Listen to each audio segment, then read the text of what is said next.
അസ്സലാമു അലൈക്കും വറഹ്മത്തുള്ളാഹി വബറകാതുഹു. ആദരണീയരായ സഹോദരങ്ങളെ, സഹോദരിമാരെ, ഒരിക്കൽ കൂടെ നമ്മുടെ ജീവിതത്തിലേക്ക് സന്തോഷത്തിൻ്റെ ബലിപെരുന്നാൾ കടന്നു വരികയാണ്. മുത്തുനബി സല്ലല്ലാഹു അലൈഹി വസല്ലമ തങ്ങൾ നമ്മളെ പരിചയപ്പെടുത്തിയത് മില്ലത്തു ഇബ്രാഹിമിയ എന്നാണ്. ഇബ്രാഹിം നബി അലൈഹി സ്വലാത്തു വസ്സലാമിൻ്റെ സമുദായം എന്നാണ് ഖുർആനും പുണ്യനബിയും നമ്മളെ പരിചയപ്പെടുത്തിയത്. ഇബ്രാഹിം നബി അലൈഹി സ്വലാത്തു വസ്സലാമിൻ്റെ ത്യാഗോജ്ജലമായ സ്മരണയെ ഓർമ്മിപ്പിച്ചാണ് ബലിപെരുന്നാളിൽ അറവുകൾ നടത്തുന്നത്.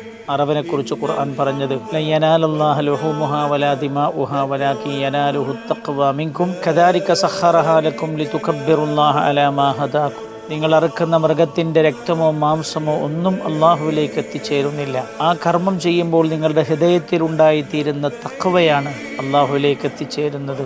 അതാണ് അള്ളാഹു കാണുന്നത്, സ്വീകരിക്കുന്നത് എന്ന് ഖുർആൻ പ്രത്യേകമായി ഓർമ്മപ്പെടുത്തുകയാണ്. അതുകൊണ്ട് തന്നെ ബലിപെരുന്നാളിൻ്റെ തക്ബീറും അറവും ഒക്കെയും തഖ്വയിൽ അധിഷ്ഠിതമായിരിക്കാൻ നമ്മൾ ശ്രദ്ധിക്കണം. അള്ളാഹു തആല തൗഫീഖ് ചെയ്യട്ടെ. അസ്സലാമു അലൈക്കും വറഹ്മത്തുള്ളാഹി വബറകാതുഹു.